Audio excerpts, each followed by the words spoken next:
What's up, guys? Pittsburgh White Schwartz back again with yet another video. Today we're going to do a deep dive into Princess Connect ReDive, new JP set.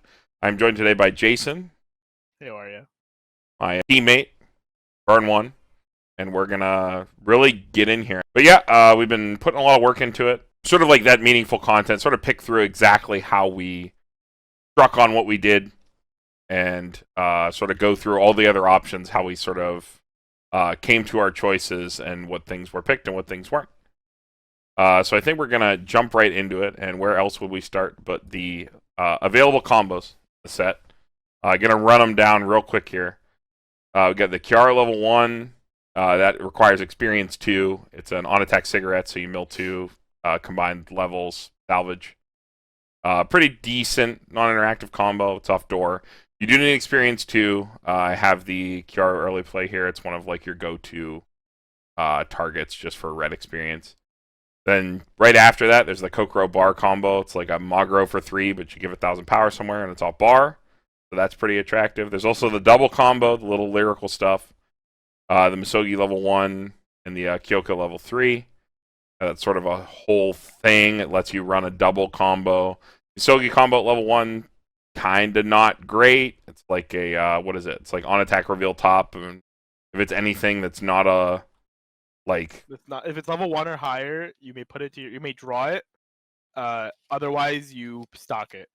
yeah, If it's level 0, sorry, levels it has to be. If it's a level 0 character, you stock it. If it's anything else, you may draw it. yeah. That's what it is. Because you can draw climaxes. So it's either a plus or a stock charge. And then you don't have to do anything with it. You can like mill it or whatever. Yeah, or I think you can mill it off too if you want. Yeah. And the Kyoko's like a it's like a burn 2 or 3. You get to choose, but then if your opponent cancels, you get the stock back. So it like gives you like a possibility to follow it up. Unfortunately, there's not a lot of good follow-ups. But you know, that's a whole package there. I think a lot of people are pretty excited about that. It also has the meme climax, where here in the normal art they're staring, and the other art they're hype. It's like the guys on the couch. Dudes, yeah. There's the Hatsune top end. Gives any character burn 2 end of attack, Pay right? Burn 2. Or- No, it's when on attack, pay 2 burn 2. Okay. So it's a stock healer. Okay.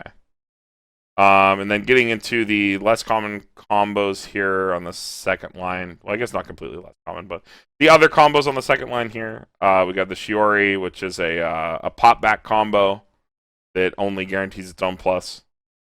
The Peko finisher, which is a combo that like dumps a certain amount of your stock, and if you pay a lot, you burn more, and if you don't pay anything, you burn 1. So baseline Trouble Girl, and it could be better than that, but you got to dump all your stock instead. But it's off choice. That's the trigger. The trigger is the big reason you'd want to play that at all. Gives a lot of stability to the deck. Lets you loop heals a lot if you wanted to play that, because it's also a healer as well. It's 11k healer. There's the Tamaki, which attacks the back row. Pretty flavorful.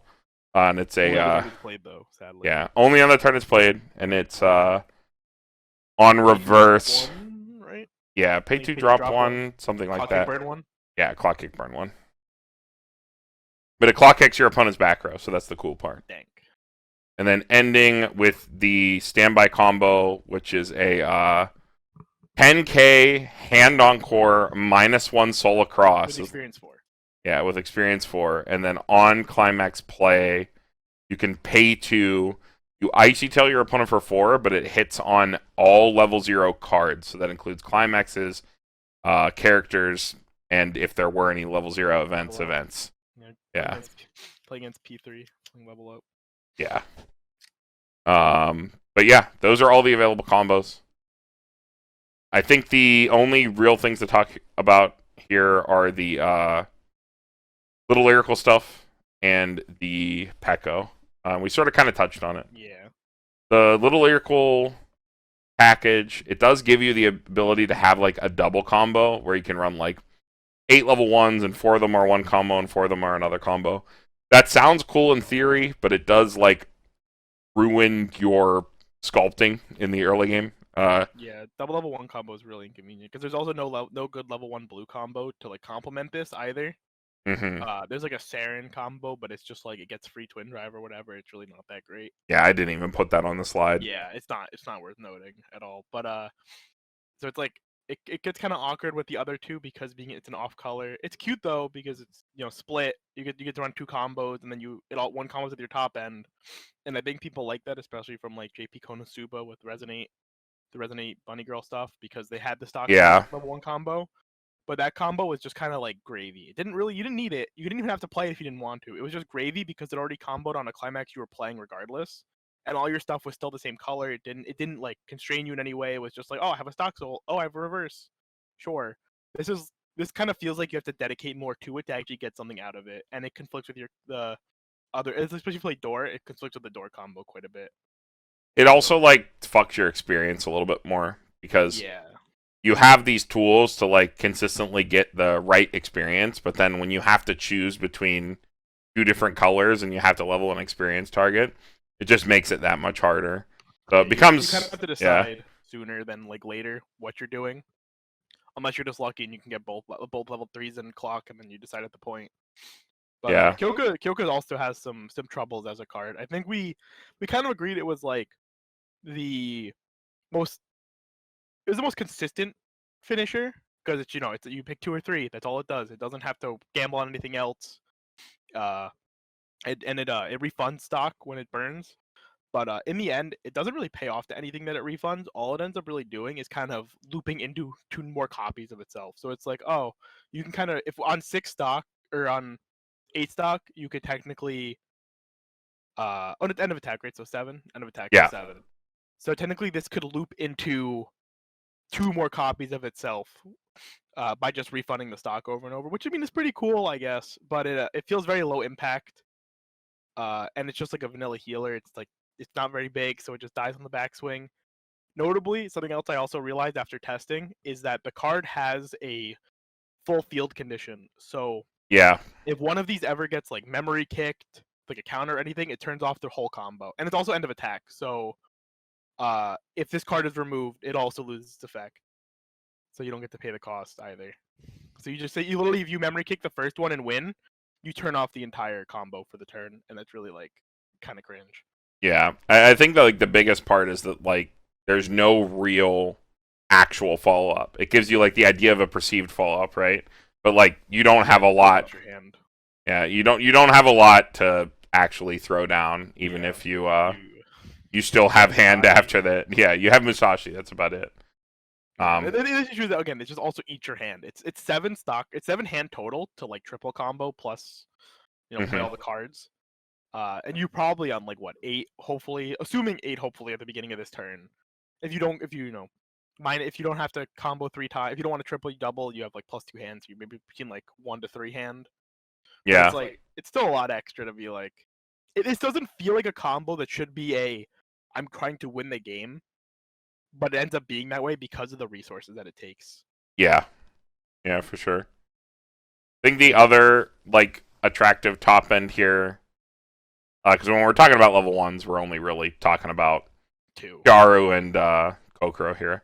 But I think Peko as the top end is like pretty attractive to some people. It's like, okay, the baseline is Trouble Girl. It can be better. It's an 11k healer when you play it. It's my initial favorite.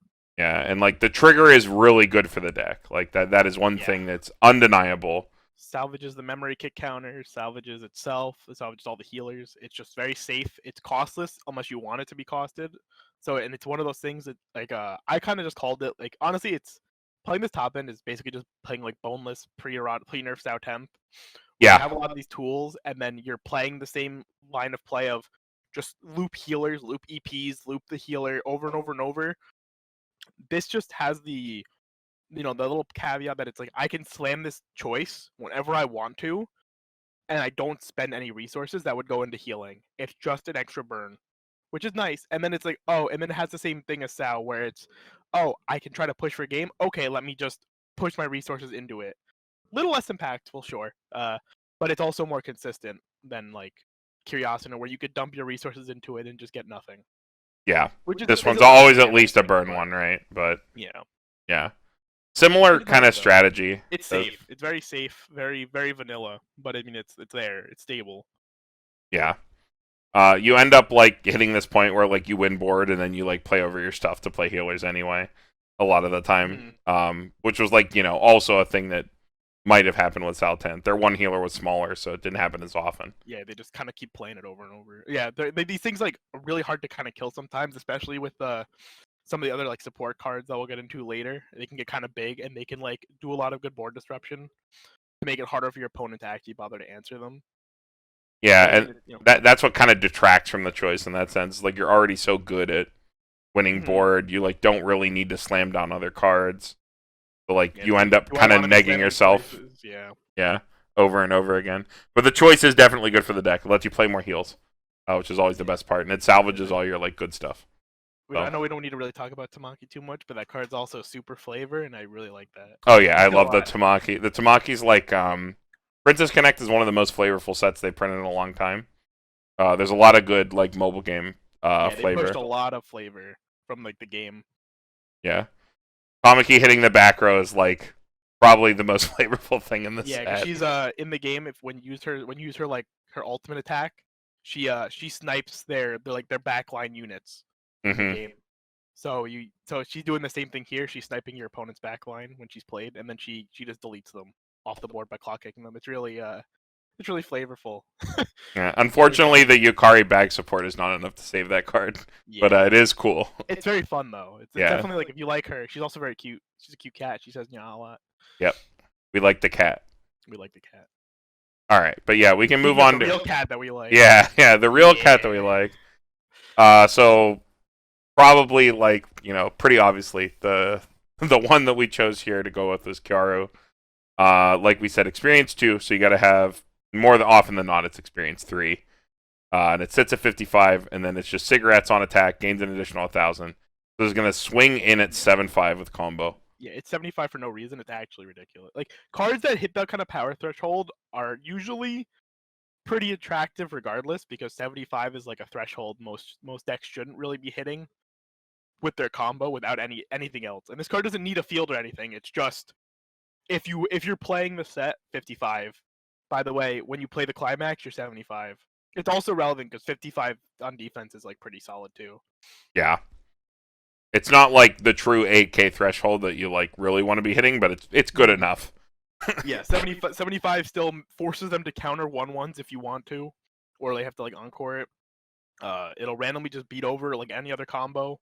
It forces counters on like anything, really. It's just good. 75 is a good number. Also off door, always a good trigger. Being on a door is the real attractive. If this card was like not on a door, I'd probably be less attracted to it. Like if Kokoro had been the door combo and this had been the bar, I think I might have played the Kokoro. I don't really know, but yeah, it is what it is. Door is good.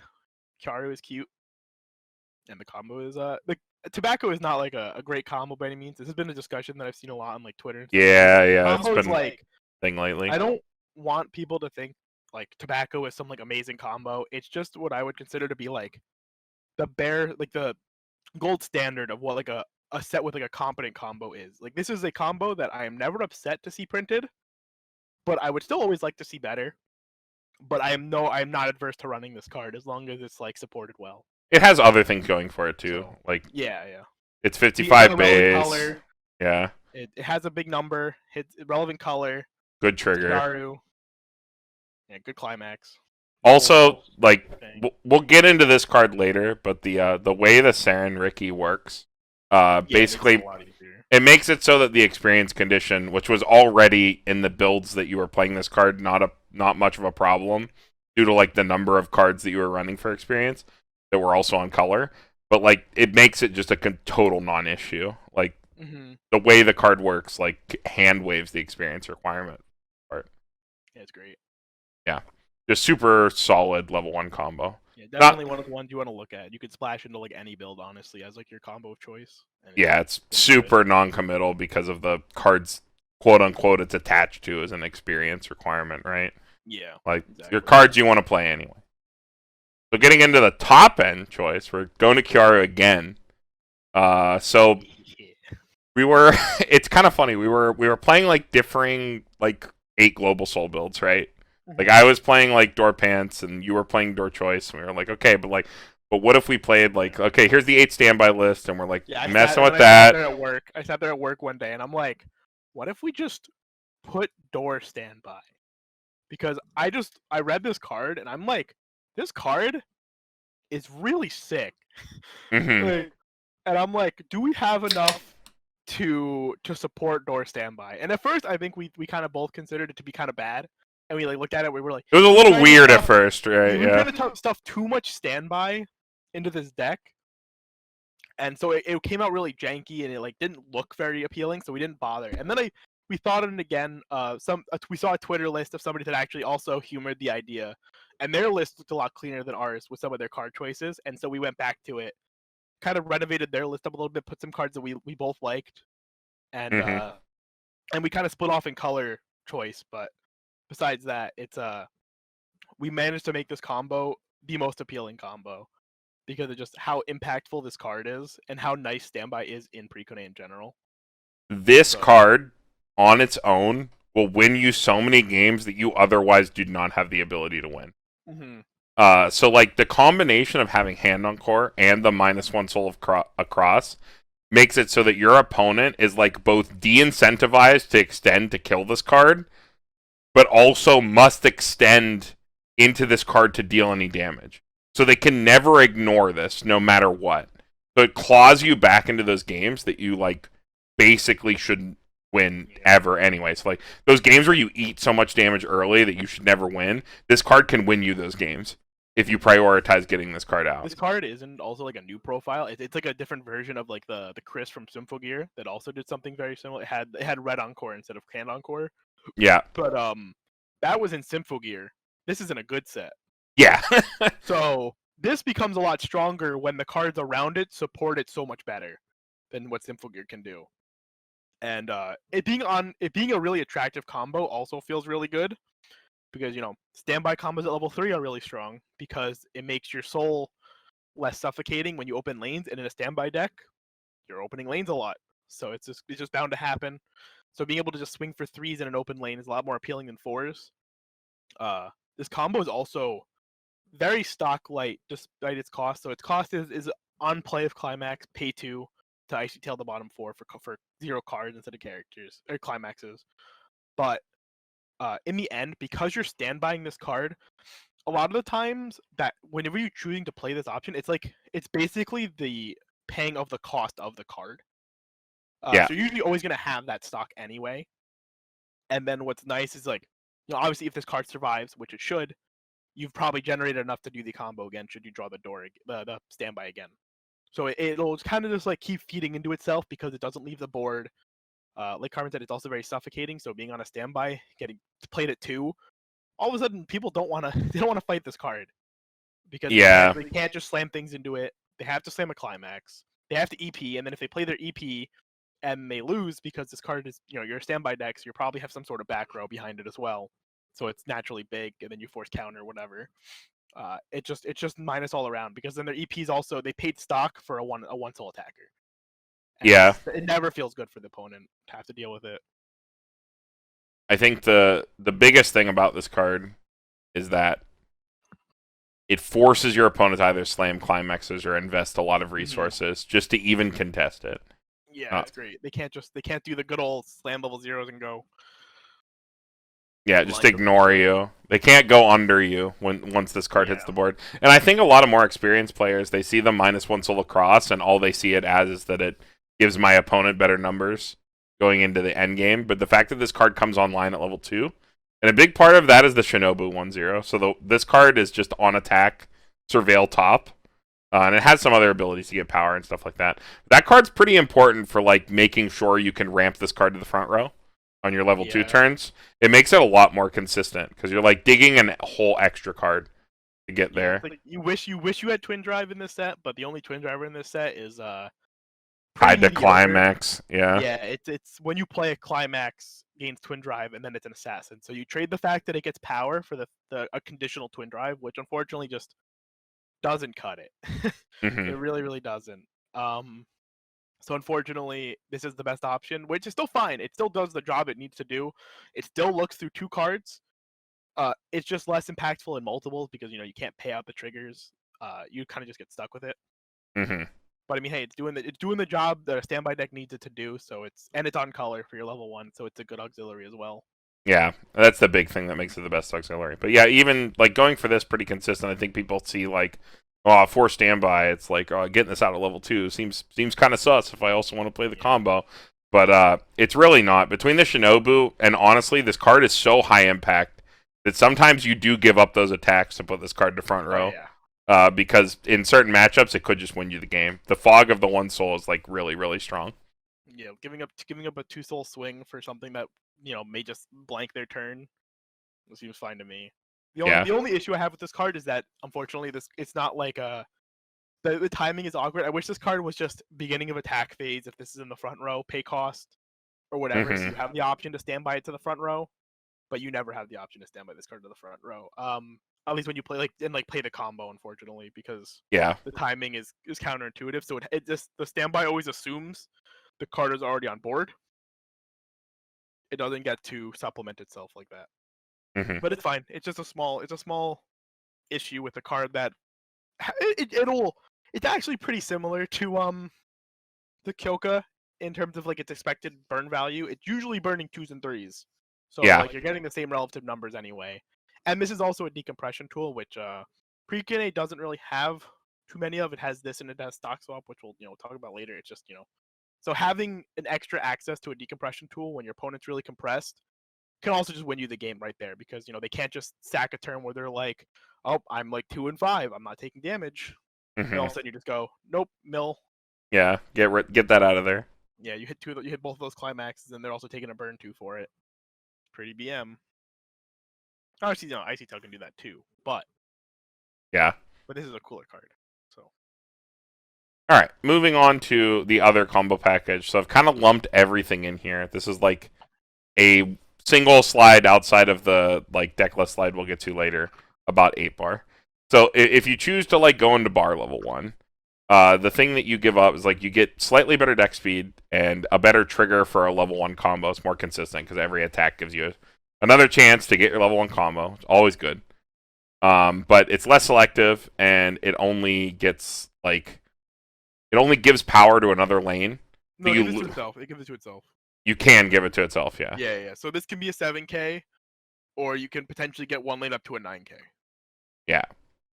Which is cool. It's the power being flexible is nice, but in its own way. I think the biggest thing when you choose to go into bar is like it kind of pushes you towards 8-bar, because there's these little lyrical cards.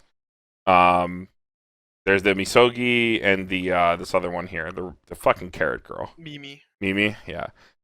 So they're intended to be used with pants. Yeah, just kidding. But not really, because they're supposed to be, you actually use them with bar. So the way the Mimi works is on attack, it gives all of your characters, kind of similar to the Psychono card, gives all your characters ditch a climax salvage. When you trigger a climax, ditch a climax salvage. So that's supposed to be used with the pants, but it's even more sick when you play it with 8 bars. So you kind of get to do the Fate thing, where you turn all your bars into doors, but Fate did that in main phase. This does this in battle phase. So it's a little better and a little worse in the same way. Yeah. You don't have the reactive nature of Fate, where you could do it in main phase on your following turn, where you could like get that stuff out of here. Because like you could fix your hand in battle phase too with the bar filter. But this is like you're fully selective in your battle phase, but you have to do it then. So you kind of got to be more proactive with the stuff that you get. It can be nice when you're in a smaller deck, right? Because then it's like you can make sure that if you, God forbid, you trigger climaxes in a small deck, they're not clogging your hand, which is a problem 8-bar Fate has every now and then when it's in a smaller deck state. Not that it really should be, regardless, because it's playing in the free fresh, so that shouldn't be an issue. But earlier in the game, I think that can be more of an issue before like free fresh is online. And these cards just really help supplement that. The 2-1 I think is the better card. I actually ended up not playing the 1-0 in the end, but it felt kind of like cloggy in the deck, but it's still a good effect. But the 2-1 just tends to outperform it as a whole. Yeah, it's like the same effect. Yeah, it's just passive. So it's as long as it's on the board when you trigger a climax, ditch climax salvage. And then it also says whenever you slam a bar, or whenever you slam a climax, give one of your characters 4k till the end of your opponent's encore phase. Yeah. So you randomly just start to set up these like big walls while also fixing your hand constantly. It randomly turns like this combo that if you start to play this combo with 2, all of a sudden this combo becomes like a 9k on defense, which is it can be kind of obnoxious for like a costless card. Yeah, So, for yeah, sure. this combo, it leads you to be more aggressive, but it's also more stable. It's definitely a deck with a higher floor than if you were to play like door plus whatever top end you want. I think the floor of this deck is a lot higher just by the nature of it. You always find climax, which can be an issue with the door standby list and door like whatever. Finding climax can be kind of an issue sometimes. Mm-hmm. This doesn't have that issue ever. It always slams a bar. Yeah, you always get there somehow. Yeah. It has a little bit better deck speed because you're moving through more cards, and the cards that this gets to run is a bit more lenient. Because the zero lineup in this deck is a lot different than standby because you're also not accommodating the standby cards. You're also not accommodating experience either. Yeah. Yeah, you just get to level whatever. So you get some more room with what you're doing in this deck, which is also pretty big incentives. But the ceiling of this deck is a lot lower, a lot lower because unfortunately you're forced to play the Hatsune top end because that's the only like bar top end. Mm-hmm. And on attack, pay 2, burn 2 isn't really that great. The highest your ceiling goes is I stack 2 pay 2 burn 2s on a Musashi. Granted, that Musashi is a really cool card, and that Musashi is a great thing to stack it on, but that is your peak like ceiling. Yeah. So yeah, you take what you can get. But some people might find this more comfortable, and it's a very reasonable deck to play, and it's very very strong all the same. I think, and it's like a very big contender. Like if I were to go to an event, I wouldn't mind considering breaking this over like door standby. I think they're both great. I think they're both very very strong. Yeah. Yeah. Very similar power levels, just like different strategies. Mm-hmm. All right, so getting into Princess Connect's field pluses, we got the Peko Clean Cut. It's just time to get serious Kirito on play, 1500 power, so 3/5, and then Clean Cut. Got the Hatsune Free Runner, kind of reminiscent of the board game's Megumin, but it's just a normal drop salvage. So pay 1 ditch a card, drop salvage. Any character. Got 2 4Ks, got the June and the Kokoro. The Kokoro, notably, is you can't play events or backups. Pretty relevant for Princess Connect. Pretty bad demerit. The June's just a pay 2. So if you want to play a 4K, June's probably the play, unless color's a problem. And then there is the Rima. I personally hate this card. This is like it runs the center, gains 3,500 in a level. It's very flavorful. I am not a fan of that card. Yeah, it's forced run to center, and if something's in the center, it swaps it. So it's cool. It has like its neat uses, but it's not something I would also ever probably consider over just more of a flavor card. Yeah, it's fun though. Very fun card. So without much surprise, we did choose to play the Clean Cut. It's the best yellow fix. Clean Cut good. Kirito Clean Cut better. You can pair it with the Hatsune Free Runner if you want even more plussing zeros. It's just a good split. Sometimes if you're playing 8-bar, you get to play both. Yeah, in high counts. Although I think most builds playing both in some count, even if it's just like a 5 starters. We to play like one runner just because the runner's too good to pass up on. Yeah. But yeah, like 8-bar plays like 4-3. Yeah. I think even with Clean Cut like being kind of rough with standby, it's still worth playing versus the other field plussing zero options. Yeah. Just too good. Ironically, I think I would probably end up playing June if he wasn't red. Being red is kind of obnoxious in the decks because especially in like door standby, we never talked about the Kokoro Brainstorm, but that card is pretty important because I think that card is kind of insane. It's just a self-tap search Brainstorm that has beginning of your climax phase, choose one of your characters. It gains 500 power times the number of colors in your different colors in your level.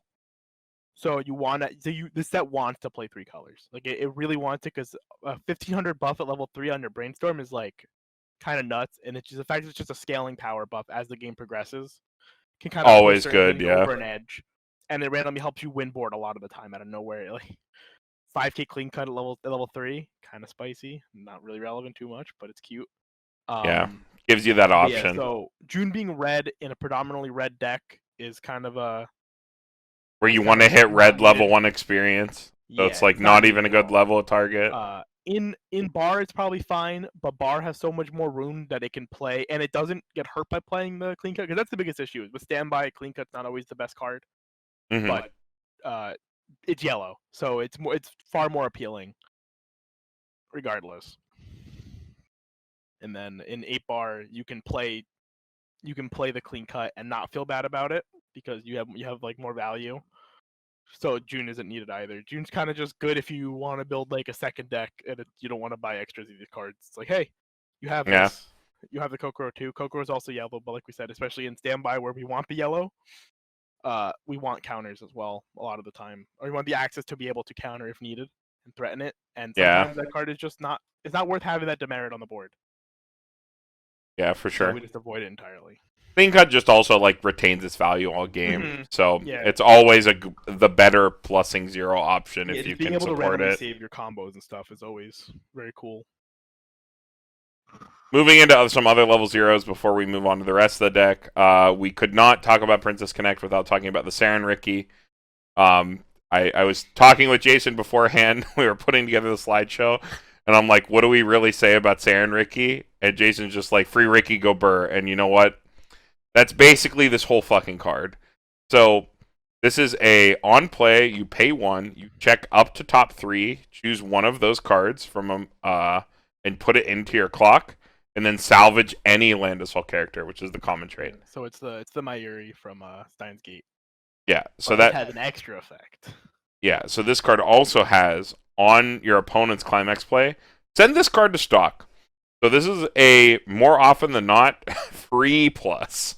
Just a free Ricky, just casual free plus. Pretty so fucking good. It's on a relevant color, because it's the same color as the stock swap in the set. Mm-hmm. So incentivizes trying to fit stock swap into the deck, because it makes it a lot easier. The card is it's so good. Like we were saying before, it fixes for experience. Yeah. So Kyaru becomes just a little bit easier. Not that it's already not easy when you're playing 8.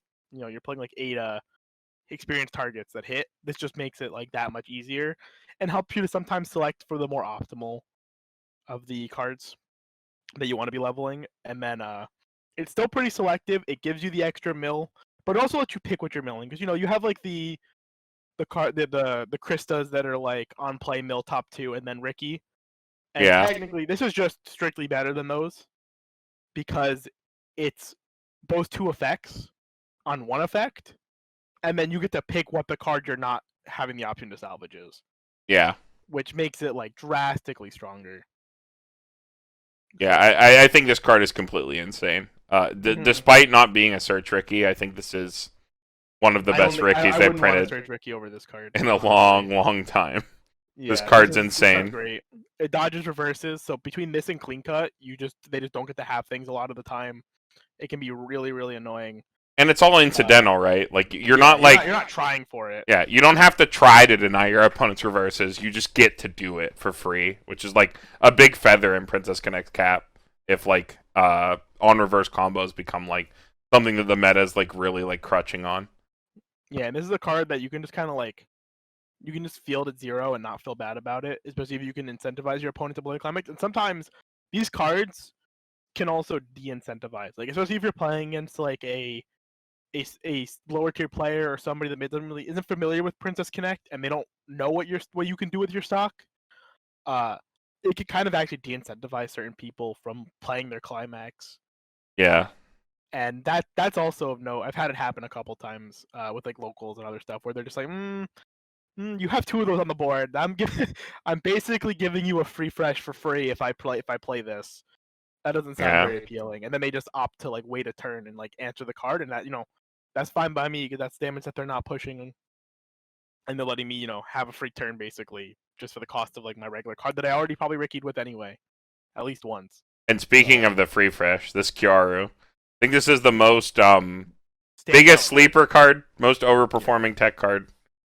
You always want to fit at least one of this in pretty much every Princess Connect list. I think I see like every deck playing one, even like JP and everything too, because this card it's so good. It's so simple on paper. It's literally just level 0 shift, so red shift, and then on play, pay 2 free fresh. For people that don't know what shift is, because shift is an older effect that I think this is the first shift card in a while actually. Besides the new Idolmaster spoilers that have been coming out. Mhm. But shift is as long as you are the level of the listed shift, so in this case 0, most of the time, shift is just the level of the card, except Idolmaster kind of changed that recently with the spoilers. But that is the normal effect. It's if this is beginning of your main phase, if this is in your clock, you may add this to hand and then clock a character of the same color from your hand and then that's it. And so you have like so much more access to this card. It's not as good as I think we both kind of agree we would rather have a free fresh counter if we could. Yeah, for sure. They haven't gone the way of giving us that card yet. So until then, this card is the best option. It is very easy to select for. If it ever gets lost in clock, it's never actually lost. Randomly can help you set up for experience as well. If you don't have experience, but you have this card, you can clock it and kind of like try to draw for it and not lose the chance to hit experience. Because a lot of the times, if you're, let's say you're 0-6, 0-5 clocking on turn clocking this, and you don't have experience yet for some reason, this gives you just more chances to not miss it. Not that you ever really should. I don't think I've personally ever actually missed experience in this set. Never, not once. And I've been playing this set like nonstop since it's released. But it's there. It's come up like once, and I hit the experience on it because the chances that you hit one of the 8 cards is so high that it doesn't really matter. Yeah. Factor. But yeah, this card, just being able to have access to it, Saren Ricky helping to alleviate the cost of it, can also turn like random like really bad early deck states into just way better chances. Like I've had games where I'm unlucky and it's like, oh man, I'm out 6 and it's turn 4 because turn 3, turn 4 because my Kyaru combo milled all my climaxes and now I'm like 1-6. I can't force myself into a good refresh point. What do I do? And they're like, oh wait, just find Kyaru free fresh, drop salvage for it, play it. Yeah, my turn's a bit sandbaggy that turn, but it's better than what it could have been. I have played this card more times in more games than I'm willing to admit. I think I've played this card at most like 4 times in one game.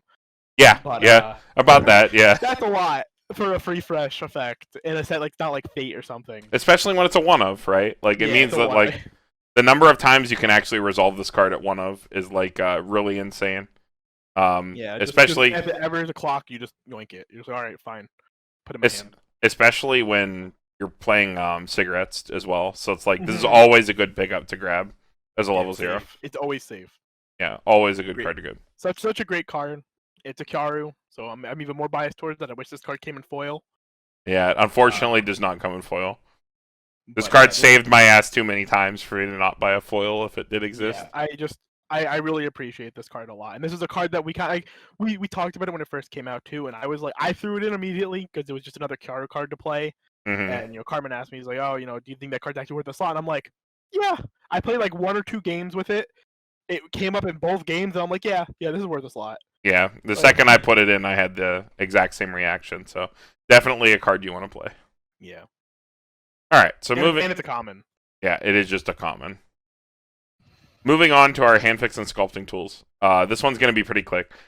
We do have just Kyaru. It's a level 1 or higher Kyaru, but on death, pitch a card. Check up the top 4. Add any level 1 or higher card, so it can add events. You have this Christina, which is a on play. Check top 2, rearrange, and then ditch a climax salvage. Very nice for standby. Yeah. Always a good effect. Vanilla drop search. Pretty flavorful that it's on this character. Yeah. We have Squirrel. I tested with this card probably more than anybody probably should have. I'm pretty under-amused. I'm pretty high on this profile in general, probably because I love this profile from ReZero. Yeah, for ReZero. This is a sack salvage. So you sack it, ditch any card, salvage a character. Really powerful effect. It's also 1,000 to center. There was some potential there with clean cut where it's like adding clean cut targets, but it just did not work out. It's so hard to fit. Yeah, you do not have the space. Variant, it's pretty hard to fit. Not a bad card, but unfortunately doesn't have the slots for it. Yeah, and the decks don't really have a lot of need for like the ditch out like that on the spot, where it can afford to neg one to do so at least. Yeah. So. And then of course you have the little lyrical package. We've already talked about that with the bar. I don't want to Insane. dig into that too much. Actually, just insane. Yeah, absolutely crazy if you're playing the bar stuff. But yeah, obviously we play 2+ Cheery in basically every list because costless mill is costless mill, and when you're playing standby, you have that additional play available where if you need mill but you also want to play a standby from hand, you can standby over your Cheery. That is like a really good play available to you. Also, the other card, the on attack console, which we didn't mention. I appreciate that card a bit more than Carmen does. It was the Ayumi. It's a level 0. Oh, that one. Yeah. On attack top check filter.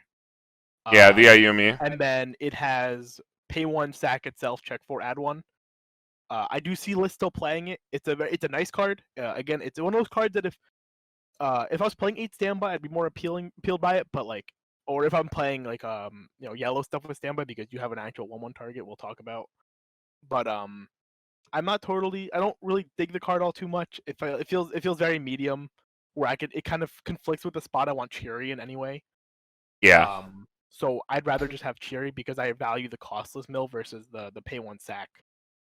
Yeah. So, the pay 1 sack always felt pretty awkward in this. The Cheery also is just more reactive, and I appreciate the reactive mill where I can set up my next turn or whatever. Whereas that card is main phase, which obviously have its benefits, but I think this set doesn't really struggle to move to its deck during main phase, especially because you have things like the free fresher and obviously you have brainstorm, stuff like that. It's you want the reactive mill from Cheery, and obviously you can always do the good old play of overplay Cheery. Yeah. 4 cards. If you got to do it, you got it. You got to do it. Yeah. It's always a good panic play if you have to do it. So I just felt the versatility of the Cheery was just a little bit better, personally. But that card is still of note and is not bad to play. It's perfectly reasonable, and it's yellow. More of an 8 standby card for sure. It's red. Yeah, it's red. More of an 8 standby card for sure. Yeah, an 8 standby. It's pretty sick, but it's there. All right, that's about it for Handfix. Cheery is like the most notable pick here. Cheery and the Christina. Moving on to level 2. Unsurprisingly, the 2 early plays here. So we got the Kyaru. This is literally mesmerizing water goddess. It's the exact same fucking text. It's the same fucking card. Yep, exact same card, but it's Kyaru, so it's also a great girl. Yeah, obviously a good pick. There's also the Saren early play, which is 2 or less. 500 for each back row, so it's a 10/5.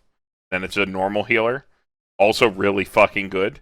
Unfortunately, like also hitting blue and like your other color that you want to hit at 2 is pretty rough, as well as like hitting the experience that you want to hit. So like this card becomes a little bit harder to fit than normal, but in 8 bar, you're like totally free to play this card, and this card super shines in that deck because with the Misogi support, you're like pumping out this 14/5. Yeah.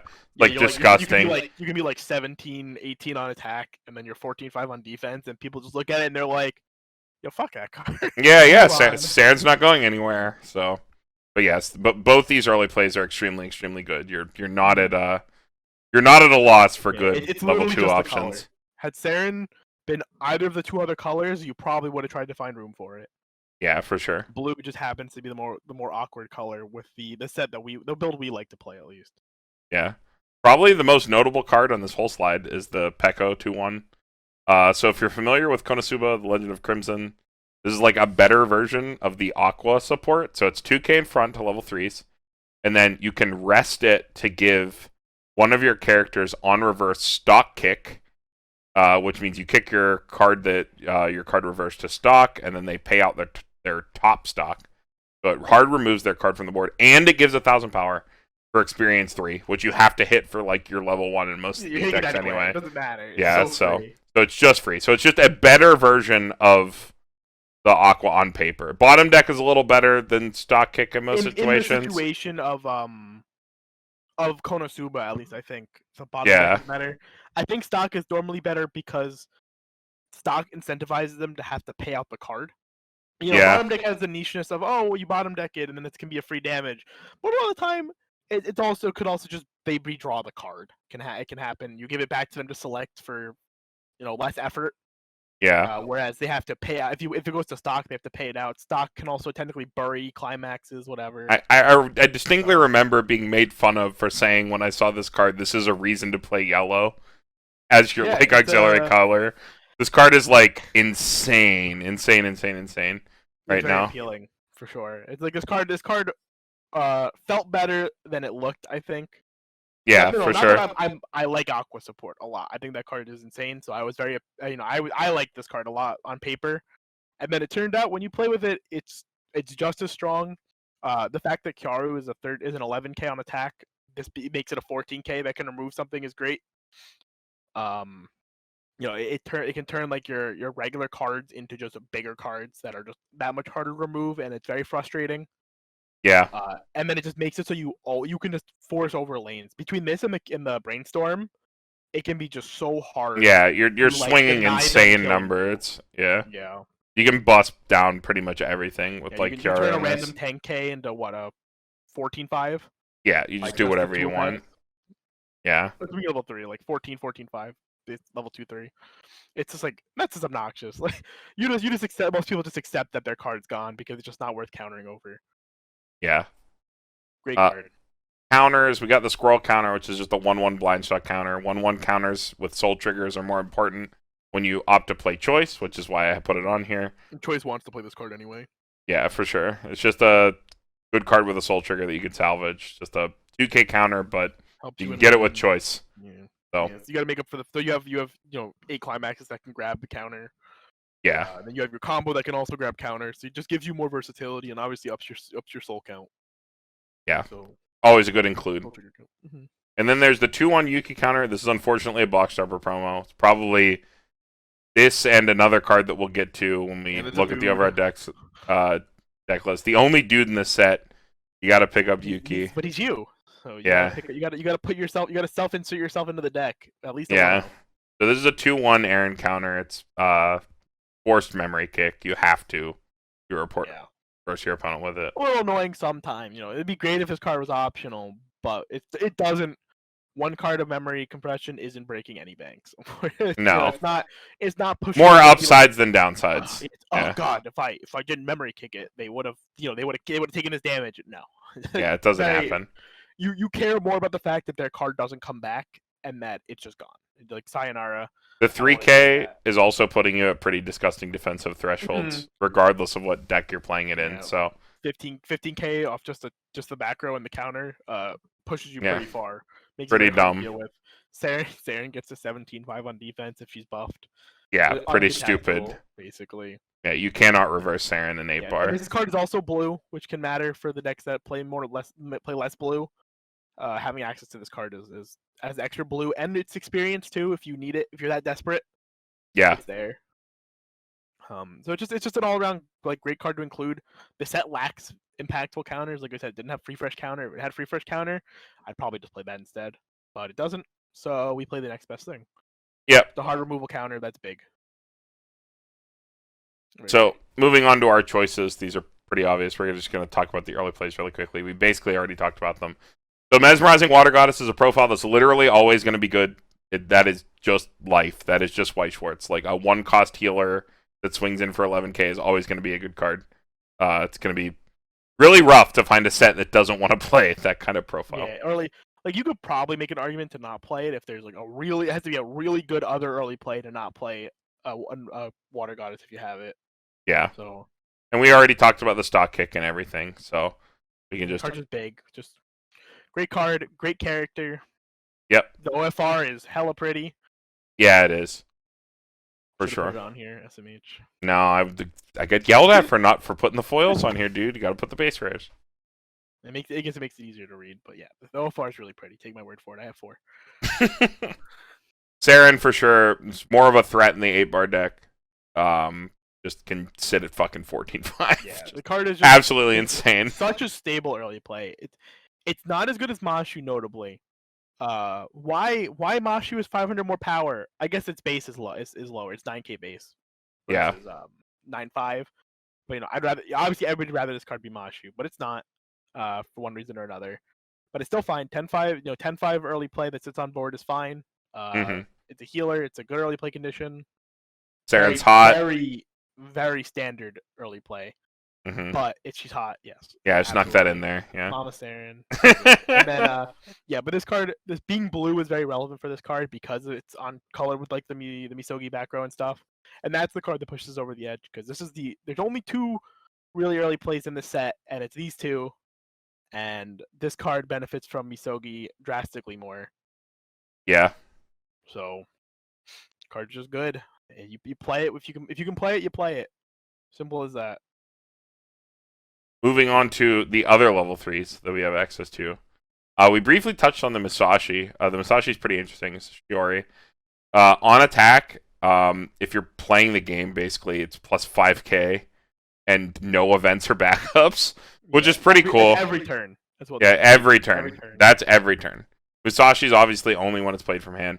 But that first ability makes this a Musashi that's not terrible to throw onto the board with standby, because at least it does something.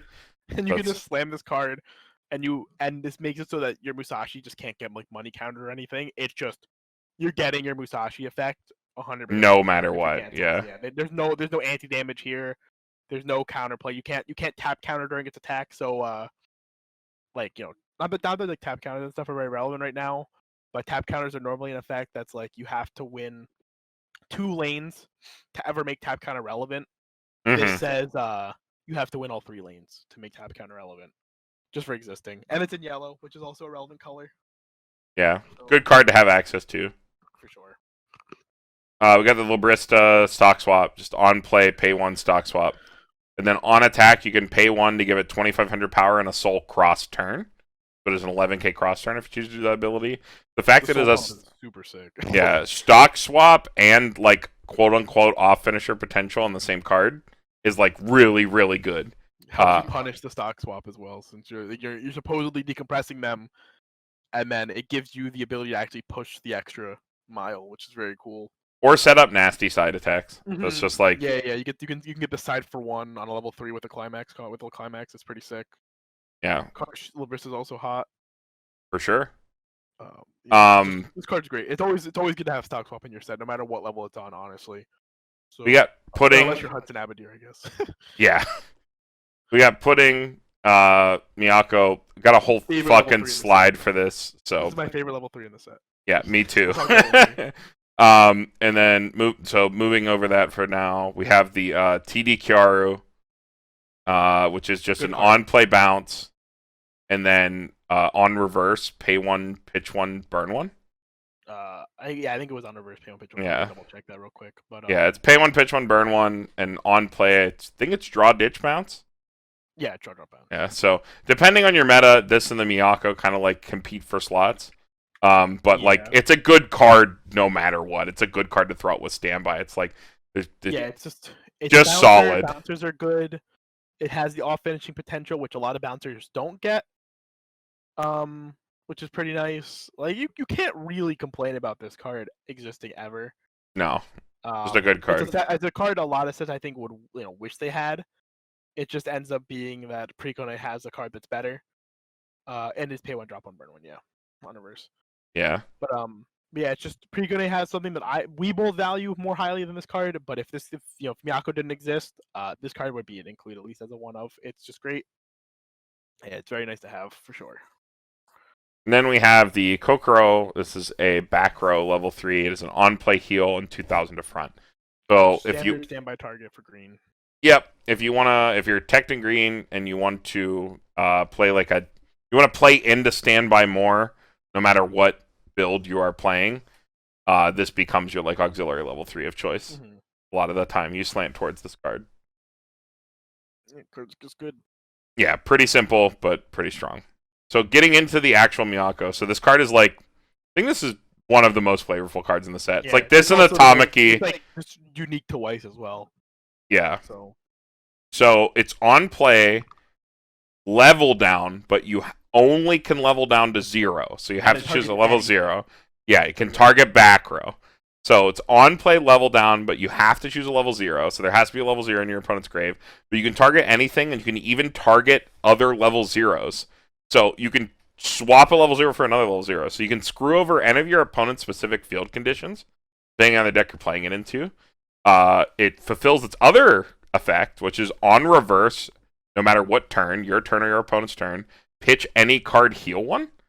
So it has on reverse heal, but fulfills its own effect, and also just can like randomly cuck other decks. Like I think the one thing when we were like playing games like Summer Pockets, right? It's like if I get so annoyed. Yeah, if your opponent pre-fields the Shiki 1/1, you just dunk the card and they don't get to play. Which is like pretty cool. So like that's a pretty easy example of like how disruptive it can be. That this is a card where you pick. So level down is normally your opponent gets to pick. This specifically says you choose one of their level 3s and a level 0 in their waiting room and swap them. Yeah. So you have full control over what card is getting put onto that board, which can be very frustrating to your opponent. Mm-hmm. Because that's not something that usually you get to have the choice of. You know, like the anti-change counters, let them pick. The level downs, let them pick. This is not that. This is they just pick what they're at your mercy. Mm-hmm. Yeah, and then great for, like you said, great for standby because of the cross turn heal. It can get a little a little expensive because you have to constantly keep ditching cards to heal, and you're playing a water goddess as like your EP healer of choice, so you can kind of lose hand pretty fast if you're not careful. But just the fact that this is cross turn just goes a long way because it just becomes so safe to play. So this card just looks sick. It also makes their whatever you summon, it makes them pudding trait. Yeah, pudding Dio. Flavor because her ability in the game is that she turns the enemy into pudding and then eats them and then heals some of her life back. Yeah. So she's just doing that. She's just making sure she gets the kill on the pudding, and then she gets heal off of it. This is like one of those cards where like you play it and it makes you smile. Like you play it, you do the effect, you tell your opponent, yeah, that's pudding trait, and you're just like, and I heal, and you just go, oh, I love Miyako. Same as the game. She's also Sorama Mia, so she's voiced by Aqua. She's adorable. Yeah, what a good card. Mm-hmm. Big fan. Fun card. Big fan of this card. Try to fit this in like pretty much every build. Yeah. I play this over the Kokoro. Like I said, this is the card I play over the Kyaru every time. So. Yeah, for sure. All right, so looking at the overall deck list, so we alluded to it before, but there are two main ways you can take the Dora standby list that Jason and I settled on. The first way is yellow. Yellow is a little bit more aggressively slanted. Doesn't play into standby as much. The standout cards here that weren't mentioned in the rest of the video is the 1/1 Pekko. This is a box topper. Mario Subasa Symphogear. So. Yep. So it is an 8/5 level 2 against costless cards. It sits against costless cards. That is really, really strong against any deck that's not standby. It's a card that I think I undervalued very heavily, especially seeing the spoiler. I think it's also because I have some bias against Symphogear with this card because it just felt very underwhelming. Mm-hmm. But, this card, again, when it's more properly supported in a set that can do a lot more, similar to like the Chris effect, it feels a lot stronger. And especially right now. Right now, 85 is a power threshold that things don't hit. So being able to just drop an 8500 and say, all right, out my card, it tends to just survive on board. And this deck kind of wants that level 1 standby target. Because it helps fill the auxiliary level 1 slots. And it's also a card that I have and am very accepting of just hard slamming this card at 1. Pay the stock, play the card, it's getting another turn. Like, almost every time. Also helps you fulfill, like, red-yellow level 4 experience. It's your level 1 experience target of choice, so you want a 3 of it. It helps you see it more often, and it lets you level it more often. And when good.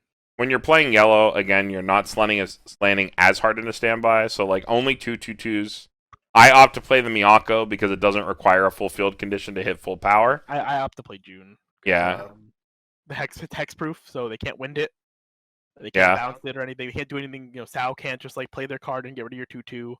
It makes it more resilient, and the power never really mattered to me too much. Like being 9/5 at level 2 versus being 10/5 at level 2 never felt like a big stretch. Yeah. When you're not slanting as hard into standby and you're only running 2 targets, I prefer the Miyako, but like I don't think think both of us are on the same page. If it doesn't really matter too much, it's more of a Yeah. it's more of a local meta read of which one will be better for you. You don't have a lot of wind around. There's like not a lot of reason to not run the Miyako, and then if you do have wind, there's like no reason to not run the June. So you just do what you got to do. You just pick which one. But Yeah. going into your level 1, you're sort of happy to hit any of these 4 level 2 cards that aren't the counter when you're playing yellow, because like you want to get that 2/1 on board no matter what anyway. Yeah. But So I do think the 2/1's actually a card you'd rather play from hand more often than not, personally. But if you hit it, you're not really complaining if it's there.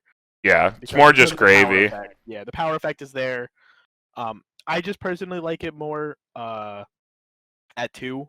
As like a card you just play at 2, because it gives you room to play play your standbys down and then summon your 3/2 Kyarus into the back row and then kind of promote them and then field the card. Where when you standby, because the biggest issue with Precone and playing standby is that you don't have one of those very cool like bounce back to hand to do something effects. Yeah. So your back row gets really cloggy because you want your brainstorm, you want this 2/1, but then you also want the slot to standby into like early in while it's still like strong to do so, and make sure the Kyaru start getting online as soon as possible. So it's a bit of conflict there, but when you don't play as heavily towards the standby and you just kind of play to hit standbys, which I think is a very valid line of play for this, it still feels very strong just to have the card, because your aquas become like huge, Yeah. or whatever, your mesmerizing water goddess, whatever you want to call it, just becomes like offensively like very suffocating. If you're having trouble hitting experience somehow, there's also you can play this 1/0 Mitsuki, which is on play you can rest one of your characters and perform a level swap. It's also an on play 500 times field including itself. It comes down at 6/5 total. So like that's just an option there. If you don't like the 1/1 as much, you can slot that in if you're somehow having trouble with If you experience. don't like Shinobu, I guess you could play that there too. Yeah. You probably should like Shinobu, but if you don't, it's there. It's an option. It's a very relevant. It's a very like reasonable option to be playing. Again, Yeah. it just doesn't feel relevant because like You experience have does so not many come other with- options to hit experience, like, yeah. The only thing is you'll find pretty fast you never want to level past 4 experience, because like what your choices are. You don't want to level Musashi preferably. You don't want to level the 2/1 preferably. So you really want to get to the 1/1. But you suck it up and you bite the bullet if you have to. It doesn't really matter because your Kyaru is worth more than all of these cards combined. Mm-hmm. So you just accept what you have to do. But this increases the chance that you always have optimal experience, which is nice, I guess. It never really came up though. Yeah, even I, as the biggest proponent of the card, even I cut the card for an additional 1/1 because there's too many other tools to hit experience. And again, I just like the 1/1. Also, Pecos. Yeah, Pecos. Miyako versus bounce again. That depends on where you're at. All in your meta. Yeah. The other way you can slant standby is green. This is definitely the more defensive, plays into standby harder build, which, like, again, depending on what you want to queue into, or what you expect to queue into, this is that's a choice that's totally on you. So this is gonna play into standby a little harder. Again, we have the 3 2/2s. Our green choices, we have like 2 2K counters. We have these 2 Hatsune bombs, which are on play. Give any of your characters 1500 power, I believe, and then it's a clock bomb, which is just a really, really strong card. Strong. Yeah, insane. Pushes your random cards over power thresholds at level 1, which is really strong. It's green experience for level 1 alongside the 2K counter. And it just hard removes like problem cards at level 1. It's just such a strong card. The power pump really pushes this card over the edge. Yeah. Insane. Very big overperformer. It can also be switched with the twin driver that we mentioned before, if you like it. I found it very awkward to play because it feels like a very do nothing card when you don't have a standby, or like you don't have like a climax in your hand. Yeah, it's just like gains power or something. Yeah, it's just an assassin otherwise, and it's like you really want the twin driver. So if I'm gonna play a card that is only a twin driver sometimes, or a card that makes my things win board on offense more often, I'd rather pick the latter. Yeah, for sure. And then of course, really cute. We're leaning more into standby, so we're playing the Kokoro healer back row because we're in green. Card just it's a great thing to hard play with standby because it just buffs everything. So it'll make your June, like, unlike the Peko back row, your June will get benefited from this card. All your level 1s get benefit from this card. It's the same amount of power for your level 3s, which is fine. You just don't get the offensive power. But this card is also a healer, and that is something after playing a lot, I really liked having, because you can find a bit of an issue when all of your heals are tied to discarding a card, and you just kind of end up losing hand. You can randomly lose hand if the game goes a little sour. This card kind of just helps you alleviate that a little bit, because you end up having a lot more stock, so you don't mind playing this card from hand ever at level 3 just to be a heal. So just having access to the handless, the no hand cost healer is just very versatile to have. It's very nice to have. And then yeah, this set just plays towards standby more. It tries to slam the standby, slam the Kokoro, put that card on board, put the Kyaru on board, whatever. It's a bit harder to decide what you want, because standby is required for both of those cards, so you kind of have to make a decision. But I think it's just one of those things where you just get used to doing it, and it's just the payoff for it is there. It is definitely playing towards standby more, like Carmen said. It just wants to win board, and it's going to win board more often than not. But it doesn't. It has less offensive power, so that's why you have to supplement with the bomb to kind of give you that edge that you lose on the 2-1. Yeah. This is my preferred version, though. I like the green a lot. So I'm a yellow stan, more of a yellow guy, but that's just me. They're both strong. I think it depends on your local meta a lot. It depends on what you expect to see. It depends on how you like to play White Shores as a game, because obviously this game is very opinionated, and there's no, I do think there is a very big upside to having a set that a deck you can play and not feel like there's one right way. Like I don't think that is particularly right. It's very playstyle dependent, because they shift how you play the game completely. So. And you just play the same thing basically. So. Gives you the choice. Playing double Kyaru, so you're winning either way. And then finally, there's 8-bar. This list is like super directed, pretty simple. I think the only card on this slide that we haven't talked about at all is the Akino, right? The Akino 2-1. Akino is a super sick card. It is a 2-1, 6,500 power. When this attacks at level 3, it gains 6k power. But then it also has, when your opponent has more stock than you blind stock one. Super innocuous, but it's very, very nice to have. It just kills things, and you're like, oh, this is sick. It works really well with the Misogi, because it's a 10-5 when you play them both together at 2, and it's 0 cost. So this is basically can be like a pseudo early play in terms of power that can then kill things, and it goes, so with the Misogi, it becomes a 16-5 for 0 stock, or for 1 stock, which play the Misogi. So it'll just run over literally anything. And that's really sick. I really like having it. The card is just very, very strong. Probably would not replace that card for anything. I've seen people also play the Twin Driver in this, because it helps you fight more bars. I never felt the need for it. I found it kind of because I don't want that many bars in my hand.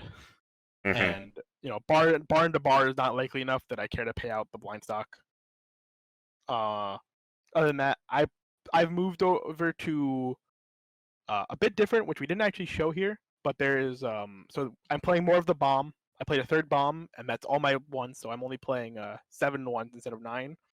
But there's a really cool card. It's a 0/0 Mitsuki. It is 500 assist. And then that card. Yeah, it is pay 1, sack itself. At the beginning of your encore phase, when one of your characters will go to graveyard, sack this instead and give the card, rest it, give it 3k power till the end of the next encore step preceding, following this one. So this deck has a lot of issues with recurring its combo, and on a bar it's kind of annoying that it's really hard to loop your combo, because you have more of it to be playing. That card alleviates that issue a lot. It makes your combo, it makes your everything so sticky, and that it's so hard to just actually remove your cards. They get so big. So like, if they counter over your card, like Saren being 14-5, all of a sudden they kill it. If they somehow get over 14-5 with a counter, you pay the cost, you can bring it back, it's a 13-5. It's just as bad. Or sorry, it'll be a 13 because you lose the back row slot, but that's still way too big for a lot of sets to, and you can still threaten counter. Your Kokoros become 8k, so randomly if you push them to 2, They kill your card, you bring back your Kokoro because you want a combo again, and now this card can contest their early play by itself, which is like kind of ridiculous because this card will become a 10k if it just gives itself power. It just randomly pushes this deck's power thresholds. That's already the biggest appeal, I think, to this deck. Is that it hits obscene power lines at all levels where no deck should. Honestly, it is so actually frustrating being on the receiving end of this deck and just being told, oh yeah, my level 1 combo swinging for 14-5, and you're just like, oh sure, yeah, you kill my early play, you got it, guy, whatever. Yeah.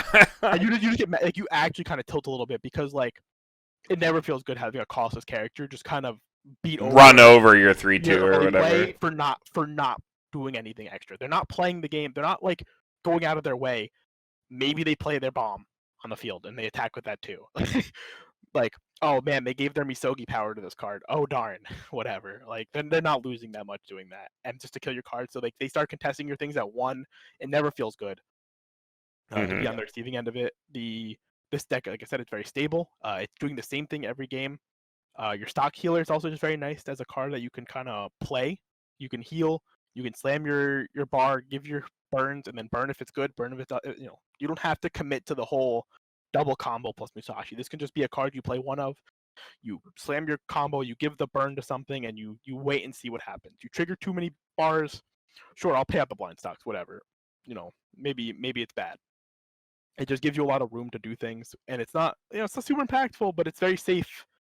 Like this is a deck that you could really justify bringing to like a long running competitive event that has like a lot of rounds, because it's just so consistent in what it's trying to do. It heals a lot. It sets up some pretty like decent like solid compression with its stock because it doesn't have to spend a lot of stock to get where it wants to go. And it's just playing all the same good cards just in more copies that Precone does already.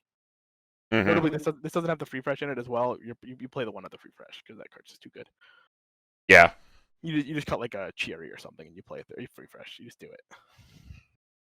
Because I think Carmen just copied like my initial draft of the deck. Yeah, I just grabbed like the first day part. Like I think you can just play this variant and it's still perfectly fine. But the Mitsuki got put in there, and then the free fresh got put in there because the card is just great. Yeah, this deck is way more fun than I ever thought this was gonna be. I put this together because I had the extra cards, and I was like way beyond impressed. Yeah, deck's definitely sick. I just played literally this version, and I felt a lot of the same stuff. So, yeah, pretty good. And I think that's it for Princess Connect. Thank you all for joining us. Thank you for being on, Jason. Yeah, of course. Shout out Burn 1. We'll make content eventually on that channel. This was almost on Burn 1, but yeah, almost. But, if we put on Burn 1, it might not have gotten uploaded for like a month. So yikes. But yeah, in terms of upcoming Pittsburgh content, like I keep saying at the end of all of these, we're kind of at the mercy of Bushiroad on what they reveal upcoming. Maybe by the time this is up, there will be something for us to talk about. But as far as this goes, we're kind of playing it by ear. Always join the Discords, card games, and competitive. Pittsburgh, White Schwartz, and Burn 1 we're always there. Burn 1 specifically operates the competitive White Schwartz Discord, but there's also card games. Definitely join in there if you want to talk about Weiss, get some games in. If you're looking to buy or sell trade Weiss, definitely check out the Facebook groups. You also have the JP Spoilers with translations. Shout out to Randall and Taya for then compiling Randall's translations on the global group, so definitely give that a join if you're interested in that. And then also Weiss Fight. I keep seeing people in these Discords playing TTS. TTS fucking sucks. Play Weiss Fight instead. You don't have to buy anything. You don't have to install anything. You just go to weissfight.net. You copy a link from Encore Decks, and then you get in there and you play your deck. So definitely check that out. I'll link the Discord and also the site where you can put your feedback, because the dev is super awesome and responds to feedback really quickly. So if you have any ideas for the site, definitely join the Discord and throw your feedback in. Yeah. And shout out to the most flavorful card in Precone. 2/1, pay 2, stack this, check 10, choose any land assault character, put it onto the field. God. You get the gotcha in Precone. The 10 roll. Pretty sick. Yeah, get a 10 roll. 1 10 roll never did anything for me. I had to do. Yeah, but sometimes 10 roll drops you a Miyako on the field, and then you win the game. That's true. So, 8 standby, 10 roll. You're strong enough to build that list. Right, Let us know in the also comments. Just as like a quick aside, I didn't feel like that nor Door Pants made the cut, and neither did really Carmen. No. Door Standby kind of just did what 8 Standby did, but better. It just had a more solid game plan. Didn't lose randomly if things went bad, because you could still play like a very generic like level 1 to 3 game plan without relying on standby ever. And then Door Pants just kind of had some issues with its decision making and how kind of it railroad you into certain cards, like we mentioned before. Yeah. And it just didn't feel very good overall to be playing over the other things. So just throwing those out there. Also, the standby Kyaru is just like fucking insane. Yeah, it's so good. Card's insane. Yeah, I think that's it. Pittsburgh White Sports signing off. We'll see you guys in the next one.